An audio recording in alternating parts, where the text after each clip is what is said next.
Good morning. I wanted to talk a little bit about and see if anybody else had information on this. The question becomes, are we warming up our two-strokes properly? Now, back in the day, I used to ride ATVs, and a lot of them were the two-stroke Yamaha blasters. The mechanic told me back then that the problem that a lot of people have with the blasters were that when they fired them up, they would start, giving it throttle right away, but they needed to leave it at idle for a little while. And his explanation was this, that up here's a little engine, and then you see there's the cylinder. Well, I can't really see it, but anyway, if you could imagine, the piston moves up and down in the cylinder, okay? And at the top and the bottom of the cylinder, because there's less thermal mass to warm up, it warms up to operating temperature sooner and therefore doesn't have as much wear. Here's the critical thing. The middle part of the cylinder takes longer.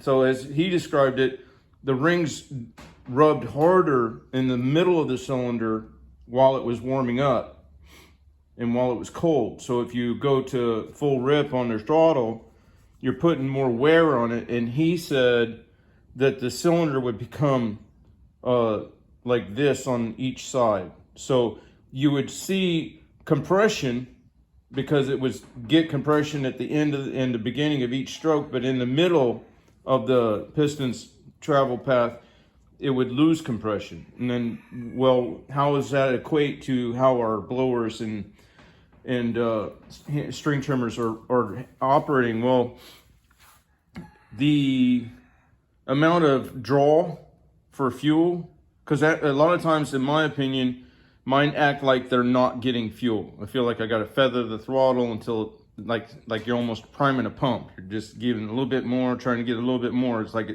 in my mind, it seems as if I'm trying to get the motor to draw fuel.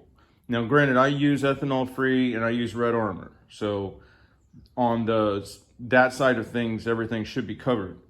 Well, if you don't have compression through that full stroke, you automatically also would not have draw. Do you see what I mean? The draw, the vacuum to pull up fuel is a component of compression, an inverse thing, right? So that would make sense. And it also then makes sense in why it does it, because it's not a cold start issue. If you guys are experiencing the same thing as me, they run fine like the first couple yards. It's when they get hot. And that's when that middle part of the cylinder would then finally have expanded to operating temperature. But now, because it has, and it's been ran so much when it was too cold, then it would not have that compression in the middle of the stroke. So therefore, that all kind of comports with what my experience is. So the question becomes then, how to prevent it? Well, he said on the blasters that you want to let them idle until you really get that where you have that real distinct separation between audible compression. So it's like once it starts really cackling, you know what I mean? Once it starts to get where it's really popping, and that correlates to these two strokes too, in my opinion, in that I've noticed how if you leave them sit at just idle for a while, you'll hear it change to where it starts getting, where it seems that audibly that the firing is a little bit less smooth. So once it starts really doing that, that's what he said, it's actually warmed up and ready for application of throttle. All right, if anybody has an opinion on that or experience on how to keep these things running better, longer, please opine in the comments and let me know, as I believe that that's the importance and the significance and benefit of YouTube, is that we can share information and ideas. So y'all have a good day.